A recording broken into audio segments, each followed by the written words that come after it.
Hello, and a big, warm virtual welcome to Healthcare Excellence Canada's Equity, Diversity, and Inclusion Virtual Learning Exchange. Next slide, please. Before moving into the session today, we want to spend a bit of time to make sure that this session is accessible. Today, we are hosting the live event in 4 languages, including live speaking in English with simultaneous interpretation in French, ASL, and LSQ. If you would like to hear the voice of our French verbal interpreter today, please select French from the interpretation menu at the bottom of your screen. In addition, sign language ASL and LSQ is available, and each of these options can be accessed from the interpretation button on the screen. Next slide, please. As I said, so in addition, or I should say to SI, the session will also be recording, and the recording will be made available through email and then later shared on HEC's website in the days following the session. You will also note that the chat box has been set to allow all participants to chat with our panelists, but not with each other. We assure you that your comments and thoughts are welcomed and encouraged throughout the session today, and that our team here on the back end is working behind the scenes to ensure key messages will be shared with the entire audience. We have not reserved time in this session to discuss your questions live, as our agenda is very full.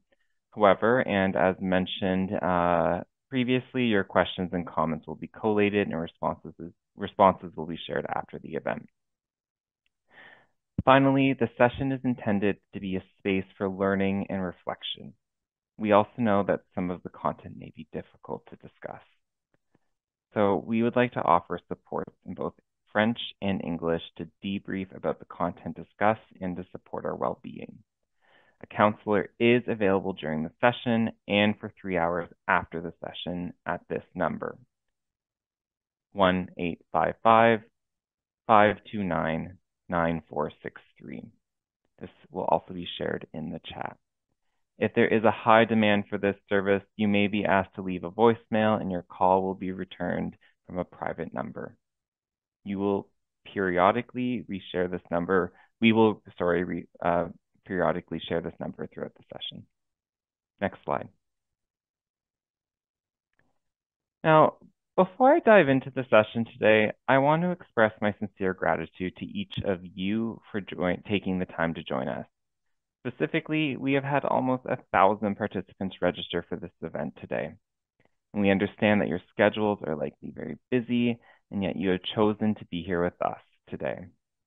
This series represents our invitation for collective learning and growth. At HEC, we've embarked on a journey to integrate equity-oriented approaches into our work.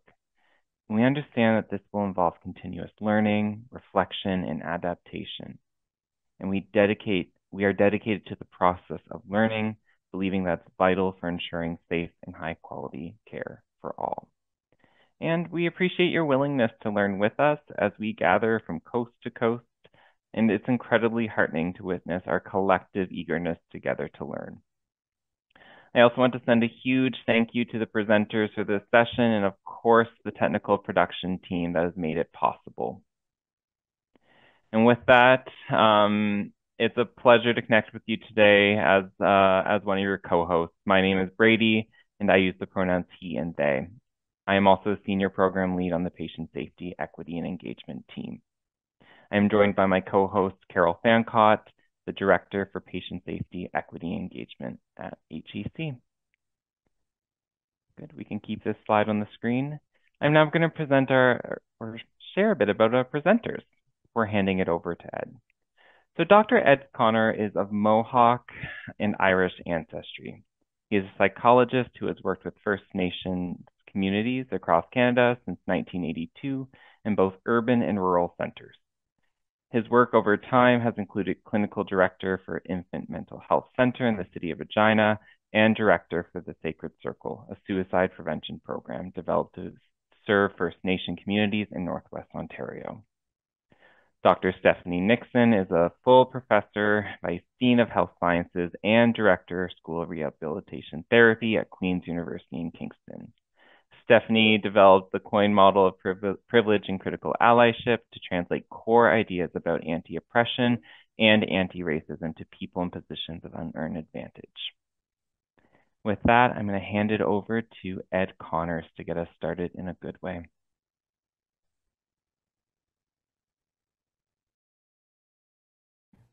Thank you, Brady. Welcome, everybody, to this new day. I have the privilege of welcoming you into this new day and also welcoming you into this learning experience together that we're about to engage in. And as I do so, I'm going to do so by sharing with you what is referred to in my teachings, in our Haudenosaunee teachings, or Ganagahaga, which is Mohawk, what we call the Thanksgiving address, which is how I start every one of my days. I begin a day with giving thanks or gratitude to Creator and to all of creation for all that they give to me to sustain my life. And it's the recognition that it is through my relationship with them that in fact I am given the opportunity to live a long and good life. This type of thinking is what is thought that we refer to as indigenous thought. And what I share with you in the Thanksgiving address is a way of introducing you to, for some of those of you who may not have ever had the opportunity to be able to recognize fully the fact that there is this whole worldview that exists and has existed for almost all time of human existence as we've evolved our ways of thinking. And it's only been in a shorter period of time that we've evolved this other form of thought that we sometimes now refer to as non-Indigenous thought or as colonial thought. And these two worldviews both exist today. So I'm going to share with you, as Brady introduced me, he introduced me as being of both Mohawk and Irish ancestry. My home community is Ganawage, Mohawk territory, across from Montreal. And my father, who was of Irish ancestry, was born and raised in the town of Mount Royal, overlooking Montreal. And both of those communities, of course, came from two sides of the river, the St. Lawrence River. And there's a bridge that's built it's the Mercier Bridge that goes across from shore to shore, connecting those two sides. Metaphorically speaking, it's for me a representation of, and symbolic representation of the gift that I've been given in the life that I have that's been granted to me actually with the helpers who brought me into this world, my father and my mother, coming from two sides of the river and introducing me to two ways of thinking, two forms of thought. And so I have what I now believe is a gift of what we often now refer to as two-eyed seeing. So I'm going to introduce you to that one eye, which is more of the perception of life from an Indigenous perspective.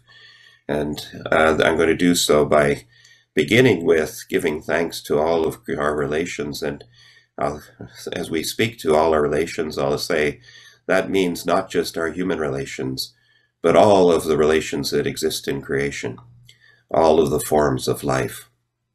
So that's how we begin our minds. And I invite you now, as I share these slides and these words, to explore that way of seeing.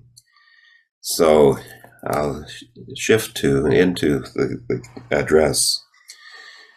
We're grateful, Creator, for this new day. We're grateful for Brother Sun, who brings the light to this new day, that gives to us the ability to be able to see the beauty of all of your creation. We give thanks for the warmth that Brother Sun brings to Mother Earth so that all of creation can grow to the fullest of their potential. And we give thanks and we're grateful, Creator, for this day and for the healing spirit that comes this day through that eastern doorway that brings to us the gifts to help us to heal our physical beings.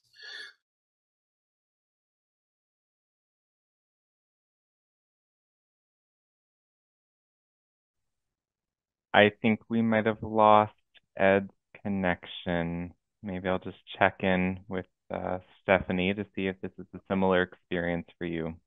It is. I see Ed is frozen there. Why don't we give it just a moment? I'm sure he'd want us to move to the introduction from Carol as well, and we can circle back when Ed's connection comes back online. I think that sounds great. So we'll invite Carol to transition us just to the next section. Happy to do so. And hello, everyone. So glad that you are here joining us today. And I think what I would comment on as Ed offers this opening address really as a way to ground us in what we are doing together for the next hour and a half and how we are learning together. And I often find Ed's words are those words that help to center the kind of learning that we are going to have together. And so I will also offer for myself, my name is Carol Fankotz, and I'm joining you from my home office, which is here on the traditional lands of the Mississaugas of the Credit, the Anishinaabeg, the Haudenosaunee, and the Wendat people here on the shores of Lake Ontario. And I've appreciated seeing these slides go through, in particularly the water, where I'm not that far from. I am in a place colonially known as Toronto. I look at these beautiful slides that are sort of before us, and I am not only grounded in where I'm situated, but also thinking about my connection both to this land and to Mother Earth, and the responsibilities that we all hold in maintaining this wonderful place that we are able to call home.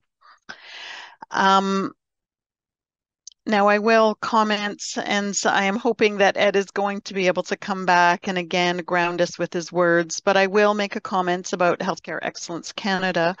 We are an organization that is committed to truth and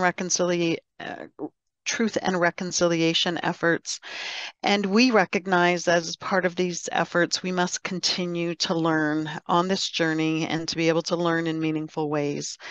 Including how we build and sustain respectful and reciprocal relationships with First Nations, Inuit, and Métis governments, organizations, and communities.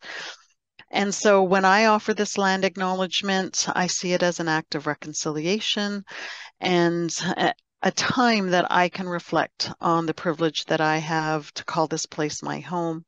And in recognizing my own privilege, I also recognize the sacrifices that have been made by many First Nations, Inuit, and Métis people across this country. And I'm grateful for their enduring presence that continue to shape this country. And I just take this moment to welcome you to also reflect on the lands from which you're joining us from today. And if you're unfamiliar with the territory you're on and the history that has built and preceded it, there is a link to Native Land Digital in the chat. Since Ed is not quite here yet, I will continue. And I'm going to speak a little bit about thanking the advisory group that has built this equity, diversity, and inclusion learning exchange from its inception.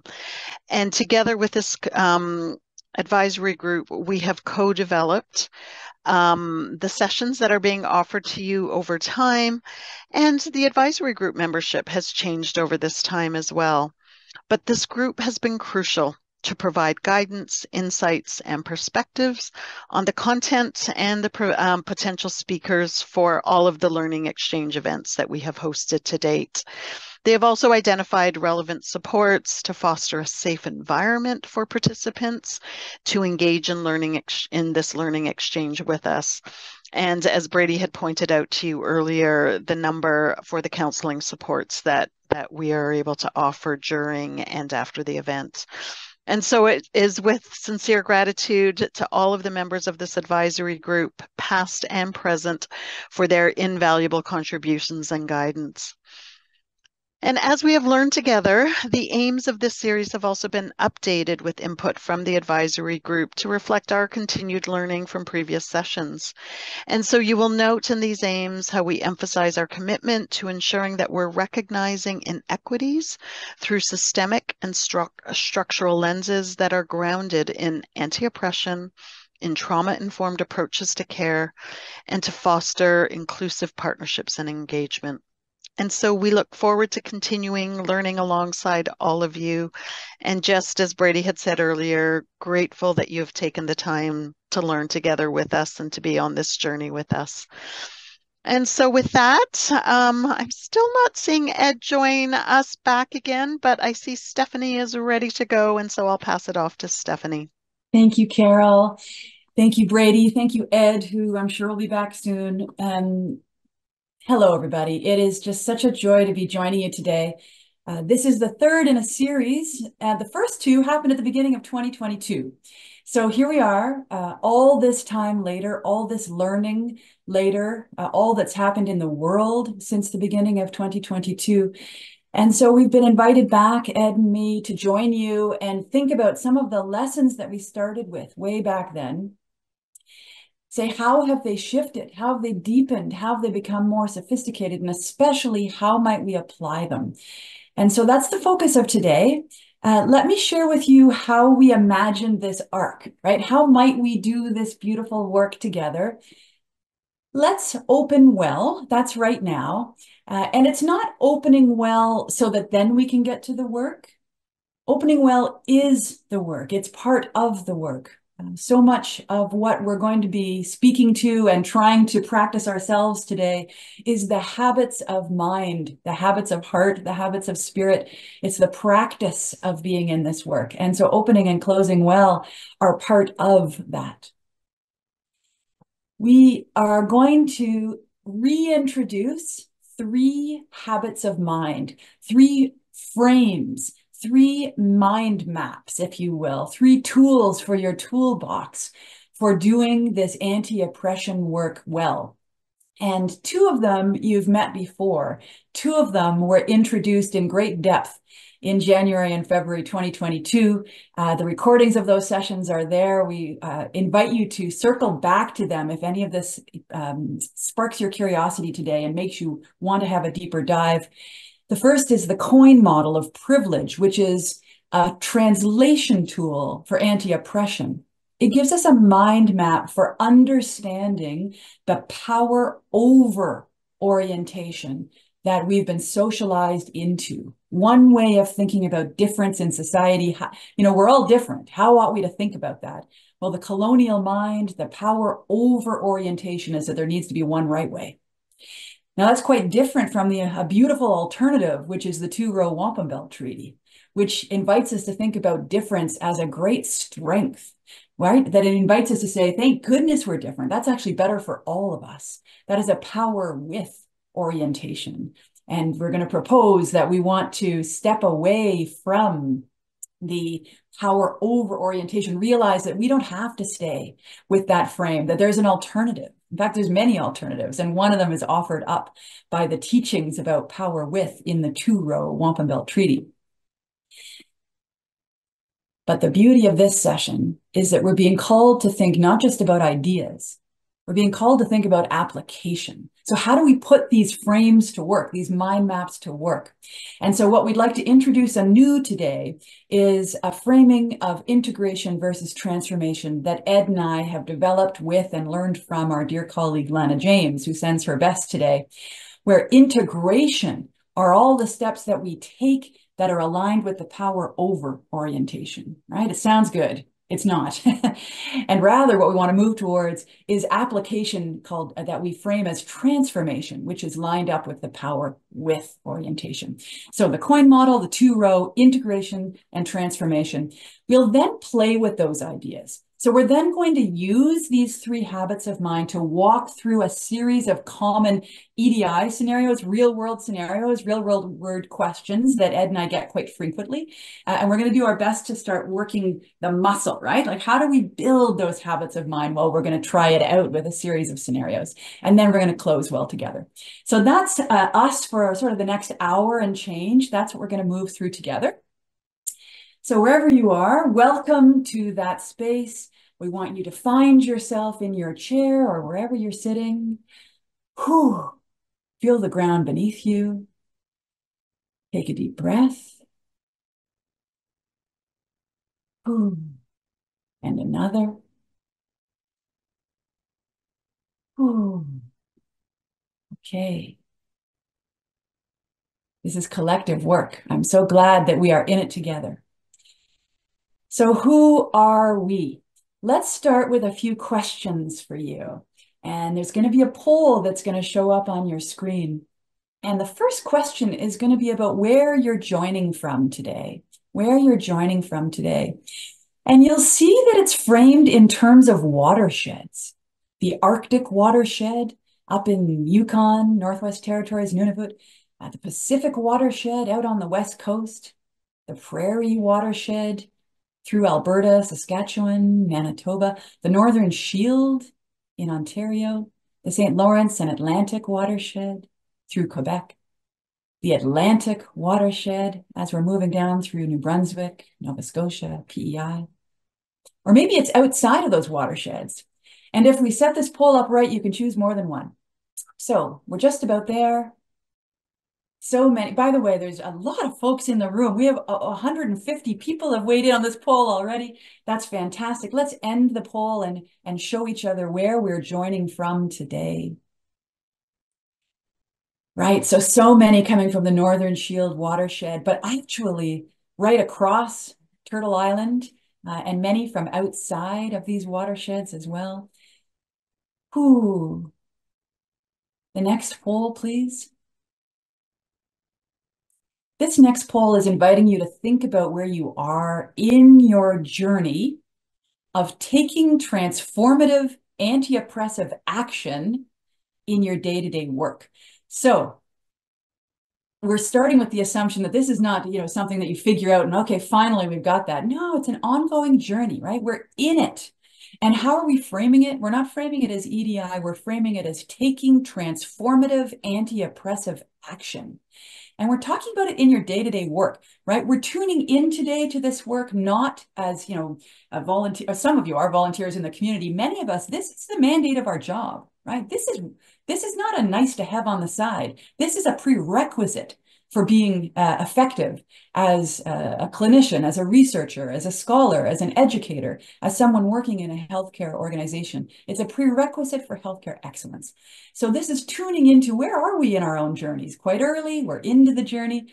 Gosh, we're almost up at 150 again. Great work. So let's show folks who's in the room today. And what you'll see is we have a beautiful blend. We have a beautiful mix of folks that are in the room today. And for the folks that are identified as quite early in the journey, welcome, right? This is for you. Thank goodness you're here. This is great. There's often a feeling of I'm late or I wish I were more prepared for this session. Listen, you're in the right place. This is for you. And then there's the folks way over on the other end who have been in this work for a long while. Thank you. The only thing I'm sure of is that there's folks in the room who understand this better than me. Thank goodness you're here. Thank goodness you've been in this work. Gratitude. The session's also designed for you, right? To do further sense making as we all grow in the journey. And then for the many of us in the mushy middle, that's actually the majority in the room today. This session's also for us, right? It's to tune in and do some sense making. Let's go on to the next poll. And while the poll's coming up, Brady, can I just check in with you? Visually, are folks being able to see the poll results when I ask for it? Are we okay with that visually? Sticky mute button from my end. Yes, Stephanie, and I'm looking from a participant view as well. Everything's coming up. That's great. Thanks for the teamwork. Okay, so this is a poll that just says who's here. Did you happen to attend part 1 or part 2? There's a very good chance you heard about this session and you weren't even connected to this work, almost however long ago that was, way back in the beginning of 2022. And yet there's some of you who have been, and we just want to honor that longevity, right? Honor being in this part of this work. We're almost at 150 again. So let's show the folks who were. We have over a quarter of the folks who responded saying, yeah, actually, they were actually here for part 1 or part 2. I love the folks who said, I'm not even sure, right? That was a long time ago. And for those who weren't here back then, we're going to be moving through the teachings a little more swiftly than usual. So really, we encourage you to go back and circle back if you're interested. So I hope we're showing those results and we're ready to go on to the next poll. And the next one is about, did you have a look at those? When you registered, you were invited to look back. This will help us with the nature of the teaching we're doing today. It's, not a check-in, not a why didn't you? It's more just checking who's in the room, who had a look, and that's just fine. So one more moment to say, I watched the recordings of 1 or 2 in the series. You're doing a great job. We're well up over 100 right now. And what we're seeing is that about half the folks are saying, no, I didn't. A lot said, yeah, somewhat, actually, I was able to. There's a bunch of yeses. And once again, you can close the poll now. I just love the not sures. That is fantastic. That spirit of being in this I'm not sure space is really welcome, right? The not knowing. And here's our final poll. So let's bring it up. This is the last one for now. And this poll says, how are you feeling? And you get to check all that apply. Just go inward for a minute. How are you feeling? What's happening for you? Tuning into the embodied nature of this work is part of the practice. So let's just tune in. What's happening for us? Take your time here. There's no rush. A quiet moment as you go inward, tune into what this feels like.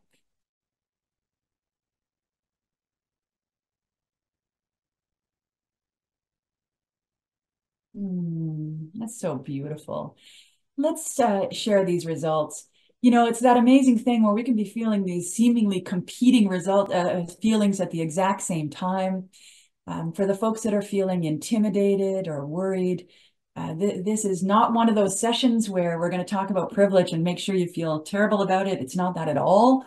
We're going to try and set that free and find a way for all of us to feel really loving and much compassion for all of our social identities, while also figuring out, what does accountable action look like? What does it mean to step into our work in our lanes, right? What does it mean to be in right relation? That energizing work. So out of all of these, Steph, I can tell you that mine's not there, it's not what one might expect. I'm actually feeling quite calm considering where I've just come from. I apologize to everyone. I had given them the heads up that we have had problems with Wi-Fi in our area. We're in a rural area. Many of you who are in rural areas probably recognize and understand the difficulties of Wi-Fi connections at times. But I reassure you that in the future, I hope not to have the same problems, because we're already decided to switch to Starlink in the hopes that the satellite Wi-Fi will be actually a better signal and more reliable. So I apologize that I had to step out, or that they stepped me out. But I wanted to reassure you that what I was in the midst of doing, I did not stop. Because that is what it's an offering. It's a prayer of gratitude. And so I completed that in the time that I was away. So that was offered as a complete thought. And so I may, if we have time at the end, provide you with the opportunity to hear what you missed of what I have actually shared on our behalf. And then leave that with you for how you might come to think about Indigenous thought that I'll introduce more about today. So back to you, Steph. Welcome back, Ed. Thank you. Part of anti-oppressive practice is just releasing ourselves from the need for perfection. And so I'm glad we have that opportunity to practice that today, right? To be gentle with ourselves when things don't go quite right. So welcome back. It's good to see you, Ed. I also wanted to honor some beautiful things are happening in the chat box. There's the nice, the really thoughtful messaging, supportive messaging that's coming out to everyone. But there's also messaging that's coming in that all of you as participants don't see. And I just wanted to honor a couple of the things that we're seeing. One was a reflection that some folks weren't even aware that there were previous recordings. And if that was you, that's fine, right? That's so welcome. There we go. That just opened up that possibility that there's more of this behind the scenes for you to access. We also had someone asking, can we define, quote, transformative, anti-oppressive action? Can we define that better for clarity? And the answer is, oh, yes, we can. That is the whole point of this session. We're going to spend the rest of our time doing exactly that. It's trying to make that real, thinkable, feelable, and especially doable. Okay. The final question we just had was, how are you feeling? And it would be very common at this point for folks to have one more feeling, and that is a feeling of impatience, a feeling of, enough of the introduction. When is this workshop going to start, right? Like, when are we getting to the real stuff? And I just wanted to honor, that if any of that, even a sliver of that showed up for you, just to give that little part of yourself a hug and say like, oh, that's so fabulous. We know why you're here, right? You're here because you care about this work. You want to be in it well. But tell that little side of self, it can just go have a lie down. It doesn't need to be here anymore. And rather do that work of stepping back and ask yourself, what makes me think that the workshop and the lessons haven't started yet?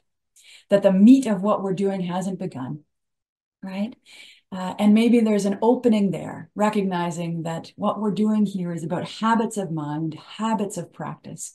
And while there's some content that's going to be coming up, we are well in the work together. We are in it. Okay, speaking of the work together, we're going to put you to work a bit more.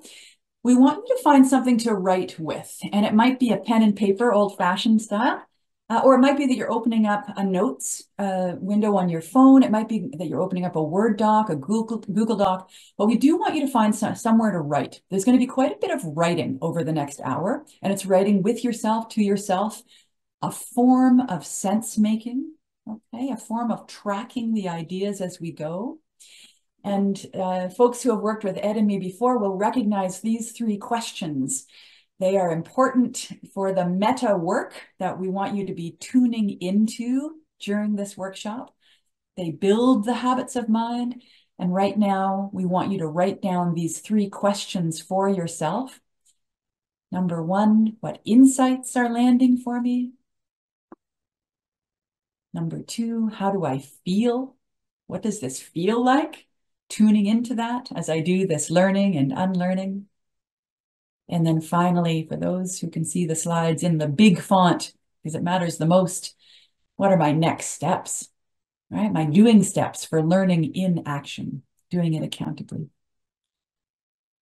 And so we begin by giving just a quiet moment for you to think about those three questions. Which one are you drawn to the most right now? Go inward for a second. What one are you drawn to?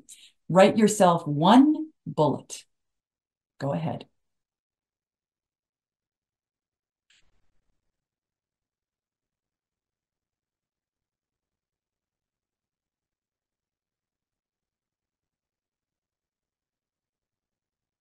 So we said we're going to open well, close well, and in the middle, we're going to reintroduce three habits of mind and then work through some scenarios together. We're in the section of this arc where we're introducing or reintroducing those three habits of mind. You recall it was the coin model, the Two-Row Wampum Belt Treaty, and then this idea of integration versus transformation. I'm going to begin by reminding folks about the coin model of privilege, and then turn it over to Ed to remind folks about the Two-Row Wampum Belt Treaty. These are complex teachings that take way more time, perhaps to to handle responsibly and robustly than we're giving it today. So we're assuming, because this is an add-on, a scaffolding, part 3 of a series, we're assuming that folks are coming in with prior knowledge related to these two. If that's not the case for you, we'll just do our best, and there's lots of resources to circle back to come up to speed.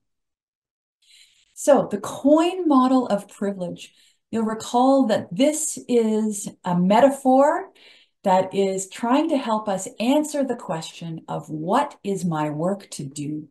What is my work to do on EDI? Or feel free to sub in any concept related to social justice into that phrase. What's my work to do on reconciliation? What's my work to do on social justice in the context of my organization? And the coin model offers a metaphor for getting our heads around that. There are a number of resources out there to help with understanding this metaphor, and one of them is a paper published in 2019 that you can Google. It's open access.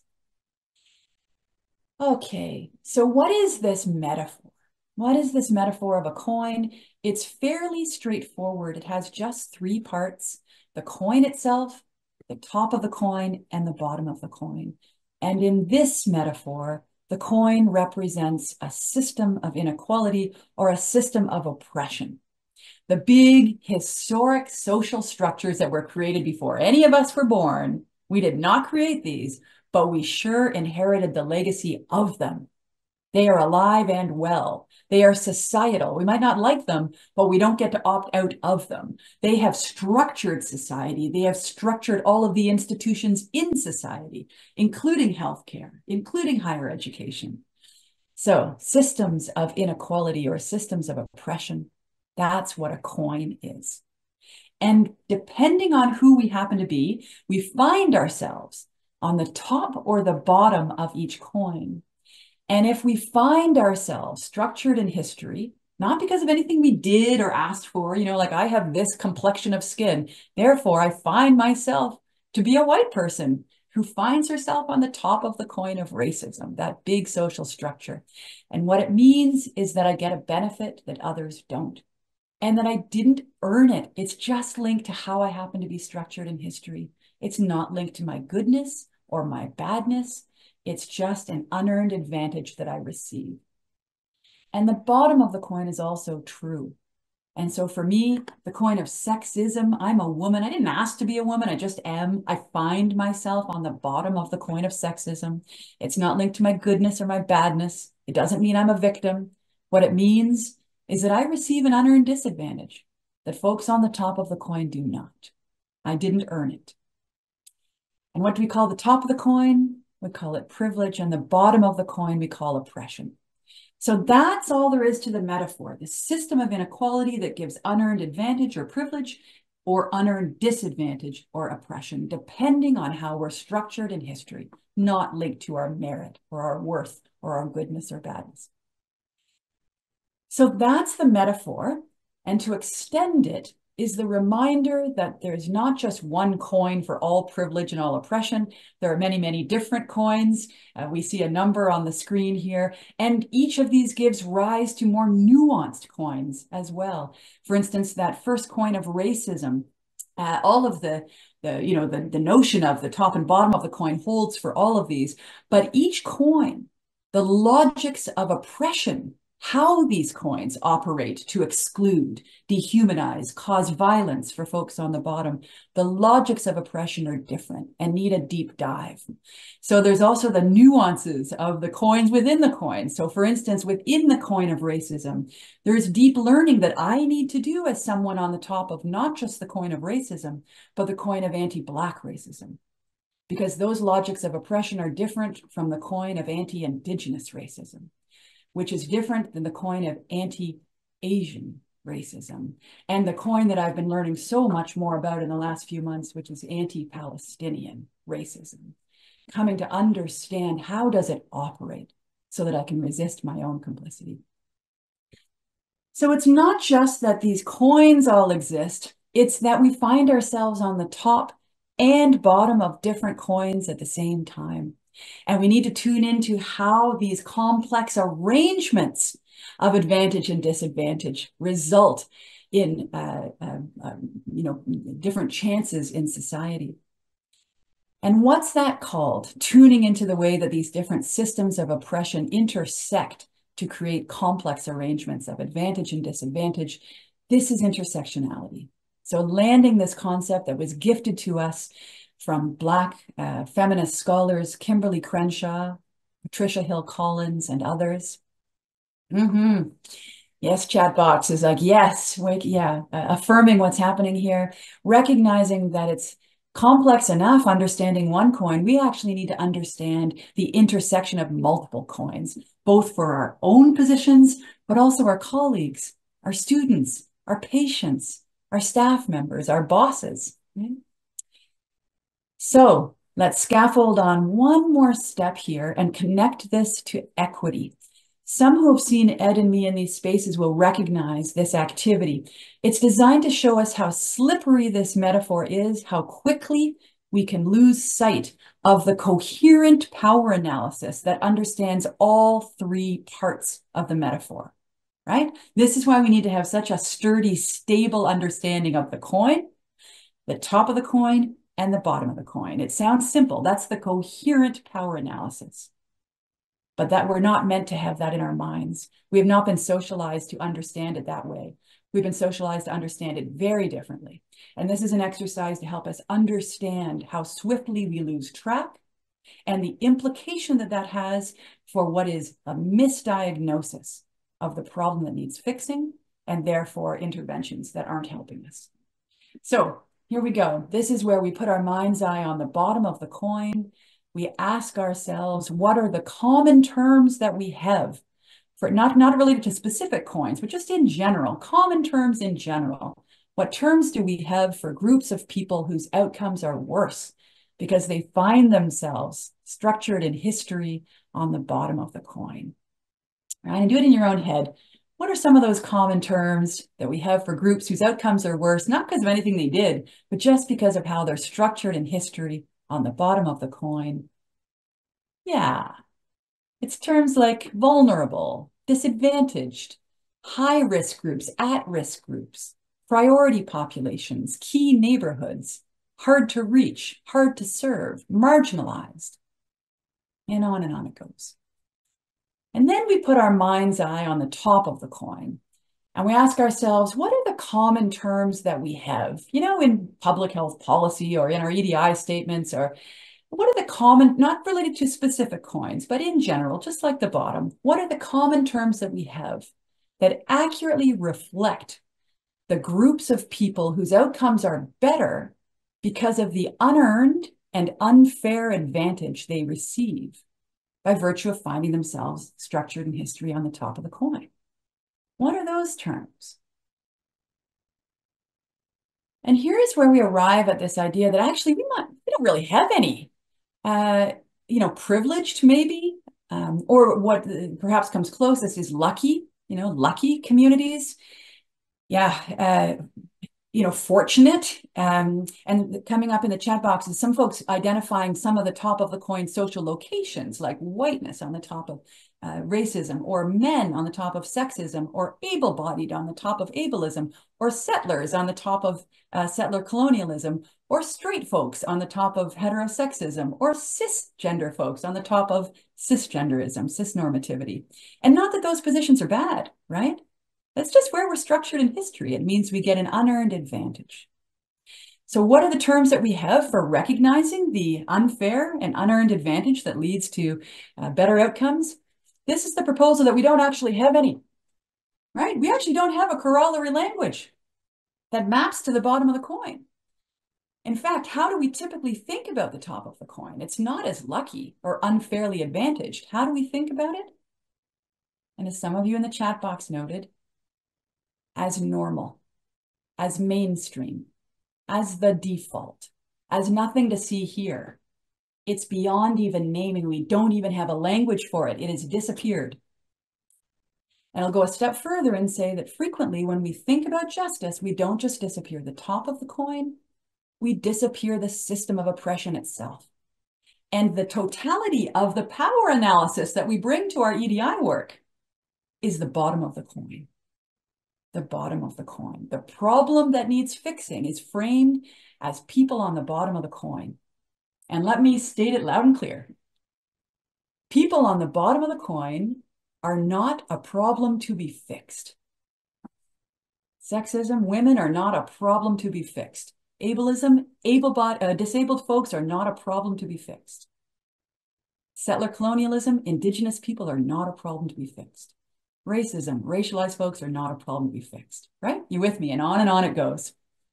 So that's the misdiagnosis. That is the misdiagnosis. What are the implications if we have a power analysis that disappears the coin and the top of the coin, that frames the problem as only the bottom of the coin? Well, it misdiagnoses the problem. The problem is not the bottom of the coin. It's the coin.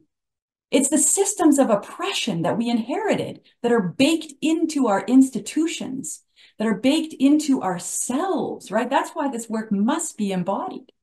We need to excavate our ties to these systems of oppression that we didn't even know we're bound up in, right? These systems of oppression, the coins, that's the problem. And they're bad for all of us, top or bottom. They're disproportionately bad for folks on the bottom of the coin, but they're bad for the top as well. They narrow the possibilities for our humanity. They cut off the possibility for deep, trusting relation with the bottom of the coin. They impoverish us by not creating an environment where we get the beauty and gifts and wealth of knowledge from folks on the bottom of the coin as much as we could.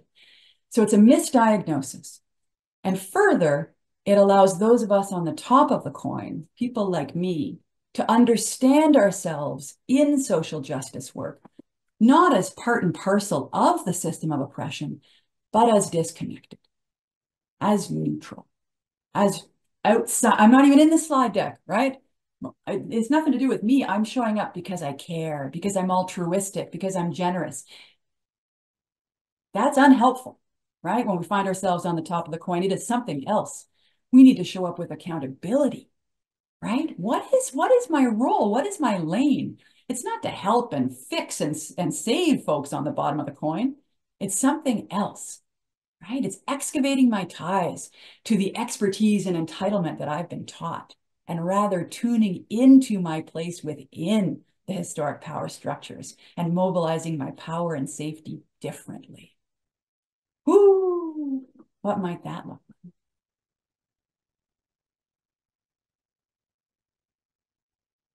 So the second refresh is about the Two-Row Wampum Belt Treaty. Ed, will you do this for us? Yeah, I'm back again. So I will indeed, and I'm here for the full time that I share this with you. But who knows what's destined to be. So I'll just go ahead and share with you something that we have shared with others numerous times, and some of you have already heard this teaching of the Two-Row Wampum. The Two-Row Wampum is the ways it refers to wampum belts. Wampum belts are the ways in which our ancestors, the Haudenosaunee, and others as well, prior to even contact with non-Indigenous people, had actually created treaties for peace. And these belts were actually fashioned with shells. They're called quahog shells, and they actually made these little beads and fashioned them out of the shells. An amazing amount of work, as you can imagine. And so these belts were formed with different patterns on them in the purple and the white. And those fashioned designs then told the teachings of what the peace was that was created between those people who were seeking to create peaceful relationships with one another. These belts were used, as I say, in advance of contact with the colonists who came to Turtle Island. And in 1613, our Haudenosaunee ancestors, specifically our Ganagahaga, the Mohawk people, my ancestors, in the Mohawk Valley, which is in around New York State, which was our traditional territories up until contact. And when we lived there, the Dutch came as colonists to the territory. And they traveled, of course, onto the lands coming in these ships and often through and came up the channels of the rivers, the Hudson River, and specific to our territories. And so when we had contact with them, our ancestors actually, in the beginning, saw that these people were very different from us in many ways. Although they looked at the similarities, which was the ways in which we were taught and to use our minds was to actually look to see what made these people human, like ourselves. And we recognized those things, but then we also did recognize, of course, secondly, that had many differences. And as we recognized those many differences, we realized that they were differences that were entailed and encompassed within their languages, within their clothing, within their culture, with their ways of knowing and understanding themselves and all of creation. And so when we created this belt, we created it in order to create peace with them, saying this, and this is the basic teaching of the Two-Row, and that was that you come to this land and you travel in your ships up our river. And as you come up the river of life, which is represented by the river of the white of the belt, and we say you are in your ships, and that's one of the purple strands. And you're traveling up the river of life along with us in our canoes. And as we travel up that river of life together, if we travel up in such a way as we neither passes into the path of the other, then we can live a long and good life on this land in peace and prosperity with one another. And we can use all of what we have that's given to us here on this land that will support all of our lives. And so that was what was being said to them at that point in time. And there's much deeper teachings within this belt, actually, that actually then speak to what is it that we do to create this form of what we talked about as friendship. So another way of speaking of this belt is the Two-Row Peace Belt is also a friendship belt. And the concepts of how do we create a friendship with these people who are so different from us. So some of the things that are in there spoke to things such as we focus on first when we see each other. We focus on what is it that makes us all the same? What is it that it makes us human? And see that first. And then as we see that with that mind, then we can actually then look at the differences. But look at the differences with respect, recognizing the value that exists potentially for each of us that comes from the differences that exist within each of us. And if we can do that, then we can actually establish a form of friendship which enables us to live together in peace and prosperity. But tied to that is also a very fundamental teaching about equality. And it says this, that the form of mind then we need to use, and we often called this the good mind. And that mind was one that actually enabled us to see our ancestors, to think and see everything in creation as equal to, nothing greater than, nothing less than, but everything as equal to. So these are some of the primary teachings within the Two-Row, but it fundamentally expresses how, in fact, we can have different forms of thought that, in fact, can actually benefit all. But there are ways in which we need to be able to live with those thoughts, especially with the concepts of with respect and equality. So I'll pass that back to Stephanie. Thank you, Ed. The two rows, us in our ships, you in your canoes, staying in our two rows, traveling down the river of life together. We take that teaching and we bring it into this third set of habits of mind we're calling integration versus transformation. And for those who can see colors red and green on the screen, you'll see that integration is in red, as in caution, right? As in not the path we want to go. Transformation is green. Ed and I are going to each take a turn making sense of this concept, me from the coin model, Ed from the Two-Row. So here's the coin again, a reminder, right? Because we are not meant to hold this metaphor stable. So this is our first work every time, is to remember what's the coin? It's the system of oppression that we've inherited. They intersect They've shaped our institutions. Our job is to understand how they're woven throughout our institutions so that we can resist them, right? We can dismantle them. We can make a different, more beautiful future together. And our role is different depending on whether we find ourselves on the top of the coin, right? Structured in history on the top or structured in history on the bottom. The question is, what are the different diagnoses of the problem that should be addressed from an integration perspective or a transformation perspective? And how does this play out then for our actions? How does it lead to action? And this is the connecting of the dots here, that when we diagnose the problem in EDI to be fixed as only the bottom of the coin, which is the dominant narrative, which is most of the time, which is the default, which is the way of thinking that I myself find myself falling into all the time, then my job on the top of those coins is to help people on the bottom of the coin, right? When really I'm the one that needs help. I don't even know there's a coin, right? Who's the expert in these systems? It's folks on the bottom. That's where social struggles have been led from forever, and they continue to be led from today, is experts on the bottom of the coin.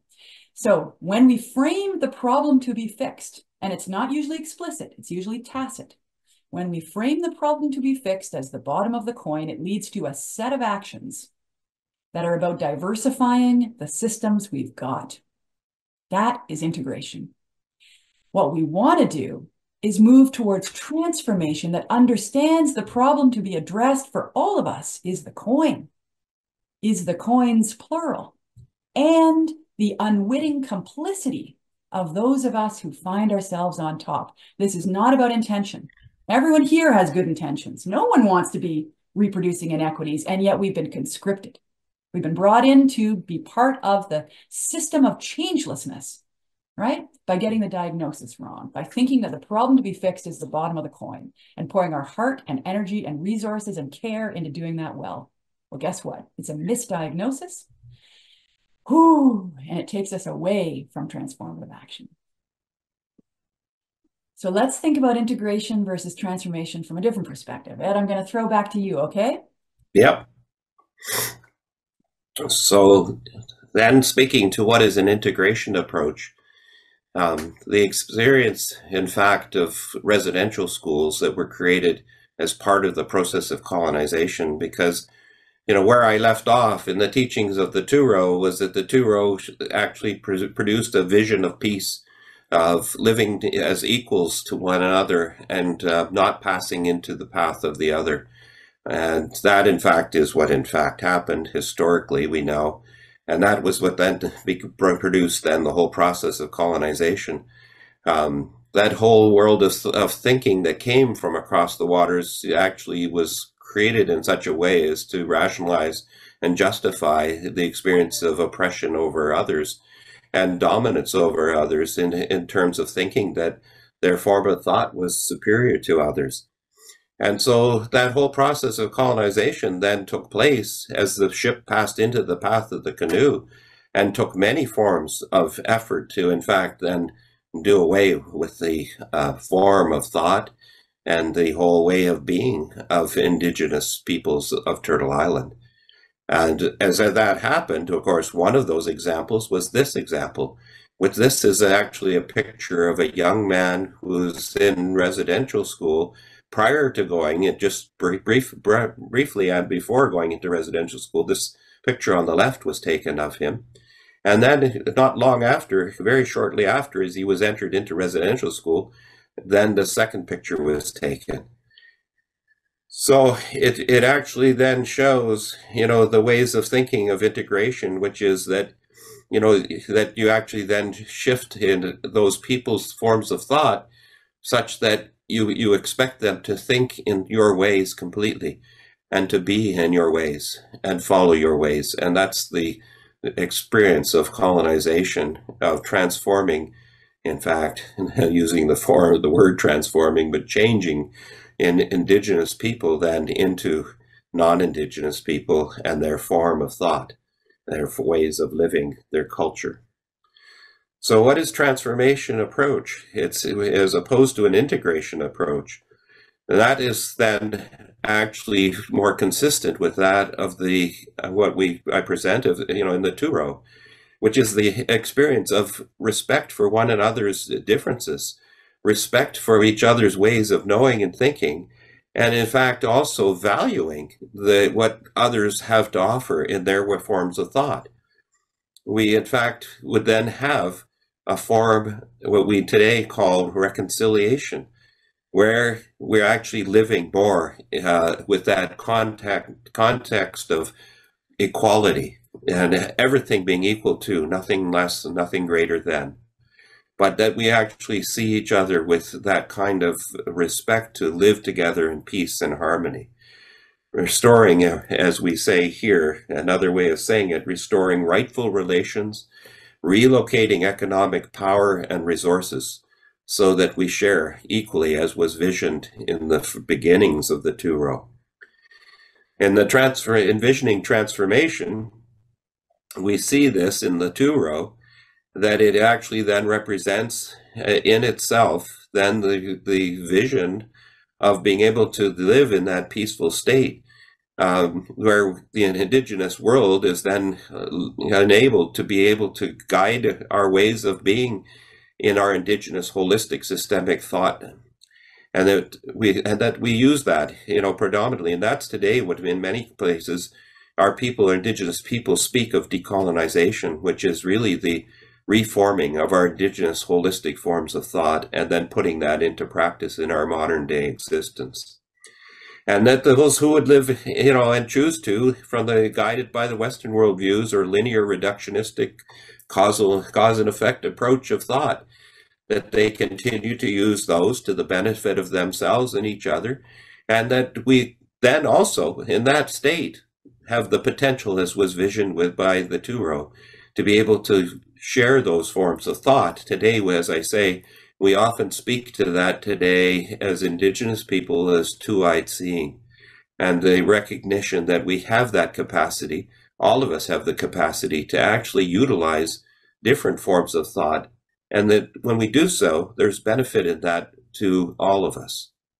And so that's but today we have, as we recognizing the present day form of integration and the ways that we act with one another, that the systems actually created or are creating the form of integration, where in fact we can't really come into those states and into those systems and actually continue to be fully who we are as Indigenous people with our form of thought and the ways that we see and understand the world, ourselves, each other, and all of creation. And if we can, then we would have then the form of transformation. But the systems today, really, the only way that we can fit into the systems are forms of integration, which means we can only enter it in if we change ourselves to be, as was seen in the first imagery, to be in that other way, and to be then somebody who we are not really meant to be. So with that's what's happened in terms of present day integrations within our systems. So these are ideas that can come out of the Two-Row. And one thing I didn't mention, which when I was speaking to the Two-Row at the beginning, and which is so important to recognize, is that the words that came when this Two-Row belt was shared with the Dutch in 1613 was that we said, "This shall stand for as long as the river shall flow, as long as the grass shall grow, and as long as the sun shall shine." And so we had in our ancestors, in their memory, in their thinking, they actually believed that, and this is our part of our belief system, that what was established when these kinds of peace treaties were made, that they were made with the Creator and with all of creation. So our spiritual teachings, which are fundamental and foundational to our ways of being, actually stated that this agreement would stand forever, for as long as those conditions exist. And so it's kind of a way of thinking today that perhaps we're coming to that place where we can come almost full circle to come back to what the wisdom is that was embedded within this agreement, this treaty, this peace treaty, that we could actually come back to the meaning of it today and reconsider it in our relationships with one another to create the kinds of healthier, I believe, healthier relationships that would actually bring a more peaceful environment for individuals, for families, for community, for nations. And so, yeah, there's that's what lies within that two-row. So we're given these tasks then at this point in time to consider, to write down for yourself, what are the insights that are landing for you? What are the insights that are landing for you as you listen to what it is we're sharing, as you hear, the thoughts that we have to give to you and to share with you, and you reflect on those? What insights are landing for you? How do you feel during this learning and unlearning? Ask yourself, how do I feel during this learning and unlearning? And what are your next steps for learning in action? What are my next steps for learning in action? So consider those three, and if you would give some thought to it and jot some of your thoughts down if you wish, or record them in any way you wish to do. Thank you, Ed. A quiet moment for these ideas to land, for you to digest what's happening for you right now in this session.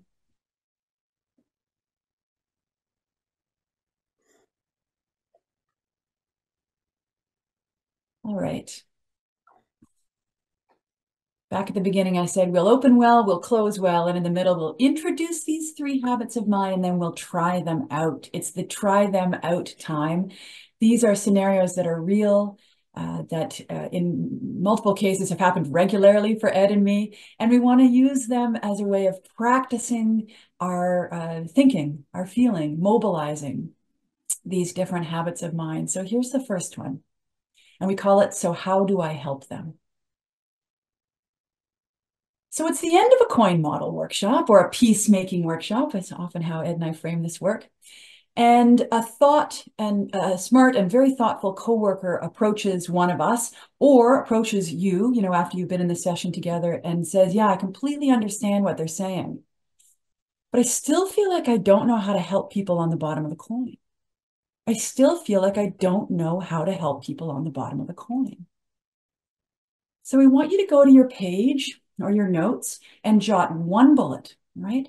How might you respond? I still feel like I don't know how to help people on the bottom of the coin. How might you respond? And as you're jotting, so this is the invitation to do the sense making, right? Like flex your muscle on this. We want to offer you some considerations, just like if we were at the gym working on the muscle, right? We're going to be the trainers that are showing up. So here's something for your technique. Like try this to get to this, building this muscle even more effectively. And here's the insight to start with. Your question for your inner self is, what is being framed as the problem in need of fixing in this coworker's query? And it's almost never explicit, right? It's usually quite tacit. What's being framed as the problem in need of fixing? And what might be a more accurate diagnosis of the problems to be addressed, given what you know about the coin? So which parts of the coin are showing up in this response, and what is missing? And moreover, once you figured that out, how might you respond to this coworker with both care, like deep love, a heart-based approach, and accountability, and calling them to account? How do you do both of those? Right? Because what's being framed as the problem in need of fixing, it's still people on the bottom of the coin. It's still integration. So the spirit is good, the intention is good, but the mind map that person has is still that the problem in need of fixing is the bottom of the coin. What's missing here is a recognition that the problem is the coin and the top of the coin. That person's position, that they're the one that needs help. So how might we actually address them? And here's some of the framings that we've used in the past. Often I'll make it quite personal. I'll say, that's such a good question. I sit with that as well. And you know what I've realized? I've realized that I need to question, and as it notes on the screen, why I'm even starting with the assumption that folks on the bottom of the coin are in need of my help in the first place. Why am I even assuming they need my help? In fact, once I can see that, that allows me to ask this question: how might we resist, right? How might we flip the old script that we've been taught, that our role on the top of the coin is to help save or fix folks on the bottom? What might that reframing look or sound like? Ooh, right? A different pathway for action. And here's one more habit of mine built into this scenario, and it has to do with holding complexity, inviting the holding, the welcoming of tensions. You know, simplistic reductionist answers, that's integration thinking. Holding complexity, that's transformation thinking. So I just want to honor all of you who might be out there right now saying, yeah, but helping people is actually part of my job description. Are you saying I should never help people again? And of course, we're not saying that. It's a different question. It's how do we respond with the expertise that we have training in to help people when they ask for it or they need it, while simultaneously resisting the ways that we might be reproducing these big systems of oppression. What might that look like? It might look like cultural safety training, right? Where we're trying to tune into how we're structured in the big picture while still showing up in a spirit of equality, right? And in the spirit of the two-row. It might look like me as a rehab provider trying to engage with folks with disabilities where I'm, as best I can, addressing impairments that they want help addressing while still celebrating disability as diversity, as joyful. It's us tuning into the many people working within our systems right now, bringing incredible expertise around how to dismantle the coins within healthcare, such as the work of our colleague Lana James, working on race correction and ending it.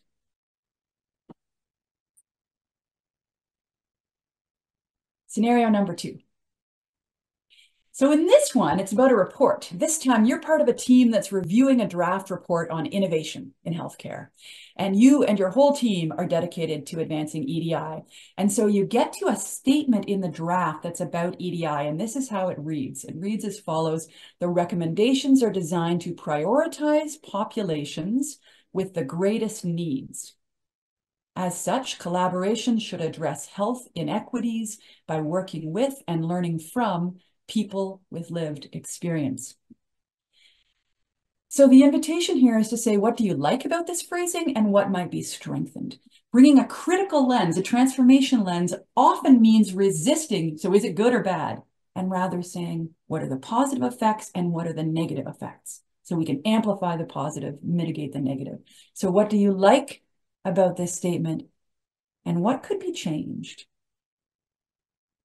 And once again, we're going to take you back to that habit of mind to ask yourself, what is the diagnosis here of the problem in need of fixing?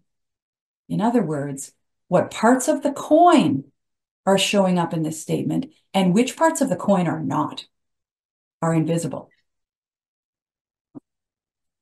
And what might be a more accurate and explicit diagnosis of the problems to be addressed? And explicit, because if we don't name it, we're just going to go back to the default of integration, right? It's so hard to get it's swimming upstream. So we need to do it in an explicit way together. So you can see that what we've got in this statement is that it's still focused on populations with the greatest needs. It's still focused on folks on the bottom of the coin. So here is a possible reframe.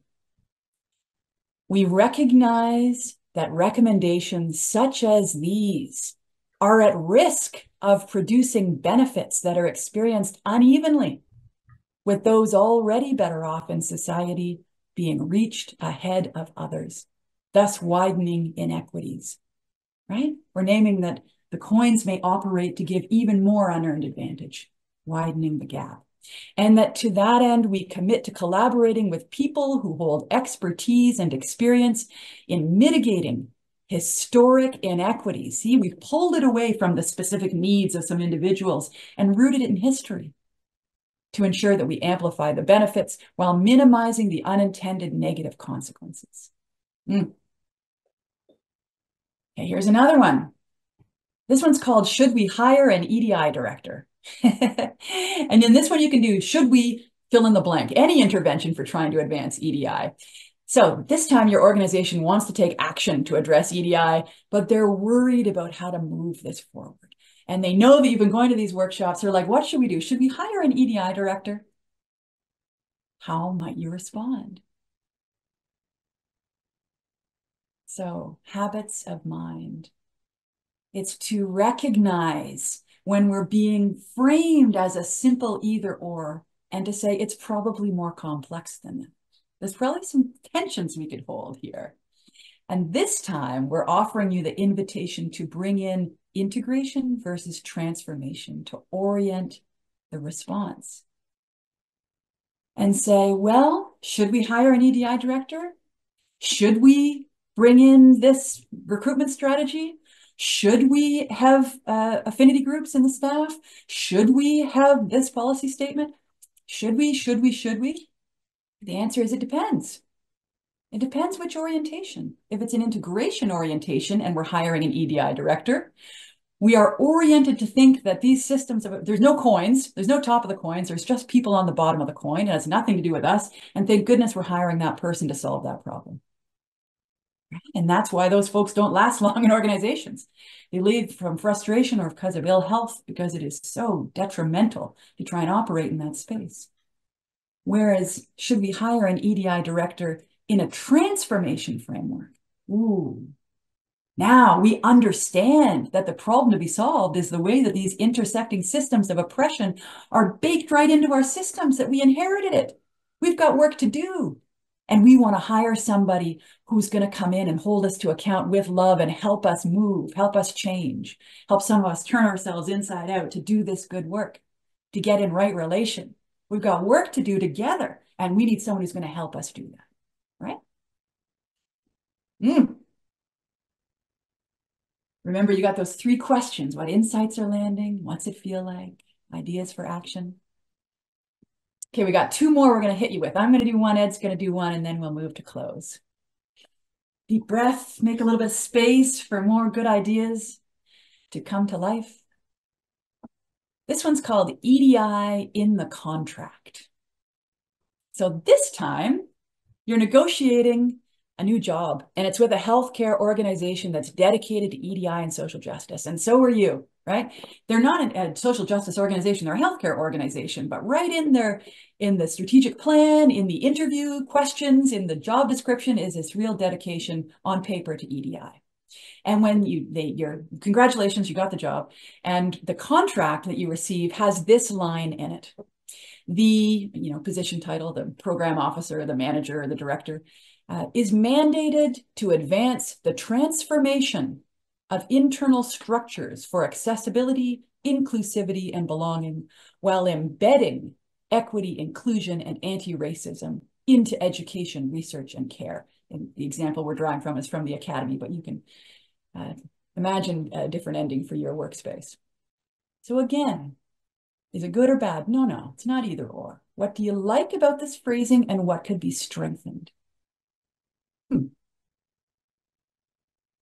So consider, how might our new insights around integration, which is the strong current, which is the default norm, which is the way of thinking we're going to keep finding ourselves in until we do differently, versus transformation, how might that help orient the response?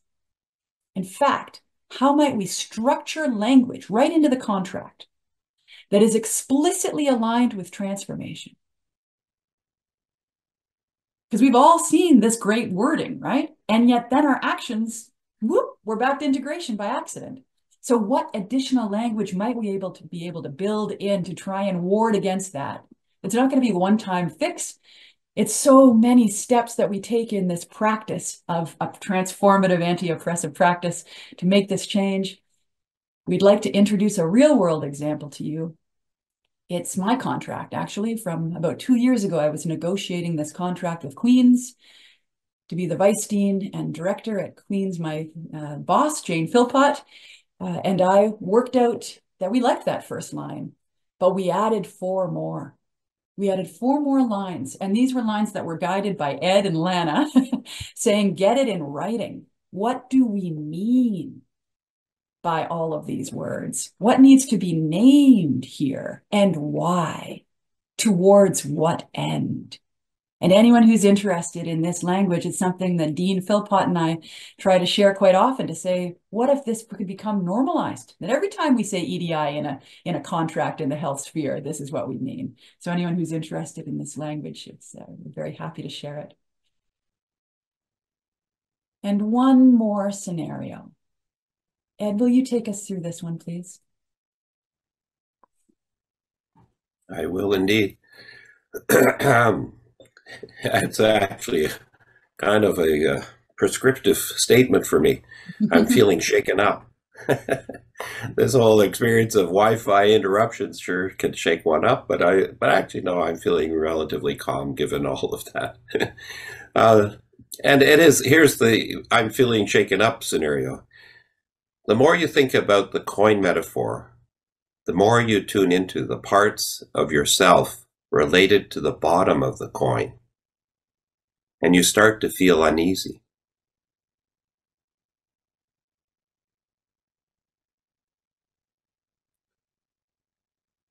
The more you think about the coin metaphor, the more you tune into the parts of yourself related to the bottom of the coin, you start to feel uneasy, and you realize that you've learned to keep these parts of your identity hidden, and that they are not something to be proud of. It's hitting you how well you have learned how to act like the top of the coin in order to be successful at work. What's happening here? Reflect on that and provide yourself with a few thoughts, if you wish to, in writing. Things that you can consider about this is that integration requires we hide the parts of ourselves and our social identities on the bottom of the coin and assimilate to the ones on the top, to deny who we are.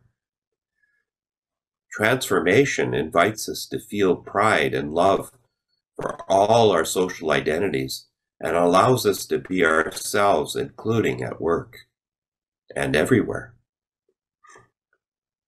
Consider the difference that the environments might be, those that are guided by integration and structured by integration, versus those that might actually become transformative and that actually represent transformative environments that are, as described previously within the Two-Row, environments of true equality, where each person can be fully identified as who they are and be proud of who they are and feel safe in who they are, in fact, in all environments. So what are the effects of each of these approaches on healthcare excellence?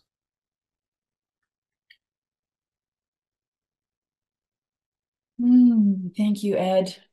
A reminder that you have these questions that you're sitting with, these gifts that you're writing to yourself. And with that, we transition into closing well, learning from the great Brene Brown about boundaries. Ed and I want to share what we think is okay and not okay with the content we're sharing today. We would love it if you discussed and shared and used lessons gleaned from this session. There'll be a recording. You're welcome to view it and share it. And if you are sharing lessons from this talk publicly, we would appreciate you citing the talk. What's not okay is to use words or images or the recording that you'll have related to any of Ed's Indigenous teachings today without having Ed's permission. And it's also not okay to publish or present any of this content from this session, including what's on the slides, as one's own work. And with that, we'll turn over to Carol for some final words. Oop. And then back to Ed to close us well. Stephanie and Ed. Heart-based approaches to holding complexity. You have walked us through many examples of how we may take the wisdom that you have shared today into new habits of mind as we continue to unlearn. The team has been wonderful in bringing this to you. A huge thanks to the big HEC team behind the scenes to make sure things go smoothly. A huge thanks to you, Stephanie and Ed, for such an insightful and reflective session today. A reminder, counseling supports are available as we unpack and as we reflect on the teachings that we have received today. The recording will be made available in the coming days or week. And we always like to hear from folks to get their feedback and evaluation on this. I think I'm going to leave it there. There is a closing poll that we ask for you to share with us how you have experienced this session. I know I'm sitting with it and I'm just needing to take a big breath and to be present. And I think this is a wonderful time to welcome Ed back to do a closing for us. And just with a heartfelt thanks again to everyone that made time today to attend, to my wonderful co-host, to the wonderful HEC team, and mostly Stephanie and Ed for just a wonderful session. Thank you. Over to you, Ed. Thank you, Carol. Yeah. So as I close, I had thought earlier, because I was cut out in the Thanksgiving address, that I might, share that with you. But I do realize too that you do have, and you have the access through HEC. They have recording of my Thanksgiving address from other sessions we've done. And you certainly, if you're interested in accessing it, you can. And if you wish to learn more about it, you're welcome to let me know.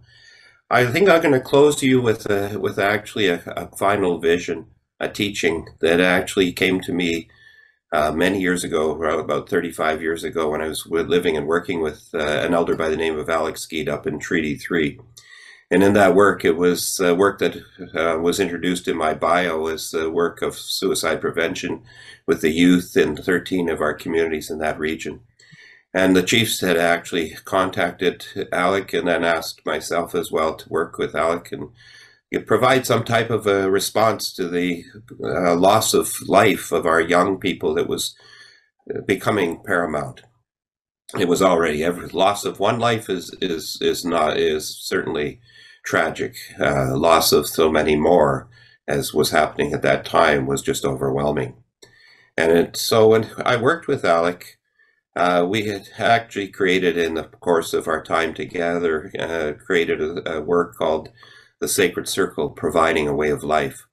And within that was the teachings to help us to help our young people to reconnect with their identities of who they are, and to specifically define the answers to the questions of life, the four essential questions about where do I come from, who am I, why am I here, and where am I going? And those questions are questions we all face in life. So I'm going to tell you the story connected to that, and have you imagine, that here I was sitting with Alec, and a group of young Indigenous young men and women were coming to meet with us, with some elders, to learn about the experiences of life promotion, and through the teachings of our elders. And we're sitting around a circle of chairs with a big, what we call the big drum, sitting in the middle. And we were in this building that we were on it was an island in Lake of the Woods, and looking out onto the waters and the shores. And we could see just all the beauty all around us. The windows were quite wrapped around the building. And Alec was teaching and saying, look, out there is everything that we need to support our lives, to live long and good lives. The Creator created that and provided all of that for us. And that if we only develop our minds again, we'll come to understand how to utilize those well and in order to live long and good lives. And so as he was saying that, all of a sudden he stopped in mid-sentence. And he looked down under my chair. So as I looked to him, his eyes were glued under my chair. And I followed his eyes down under my chair, and here's this little ant crawling into the circle towards the drum. And he says, see that ant?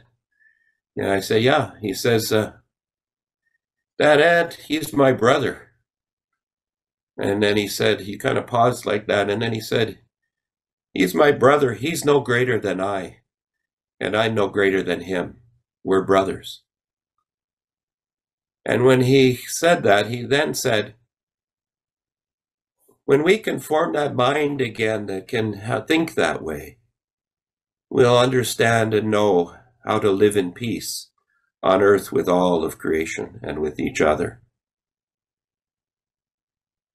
And so that teaching, has been one of the teachings that has stuck with me throughout that time for many years as I continue to learn from it and think about it. And especially as I continue to do this work of peacemaking with Stephanie and sharing the teachings, I leave that thought with you, that form of mind that our ancestors had, that they could think that way and live that way with all of creation, with each other, and with Creator. And that, I say is wisdom that can lead us to the peace that we all seek in life. So we'll end with that, and I'll leave you to carry that with you. Now, have a great day, and be well.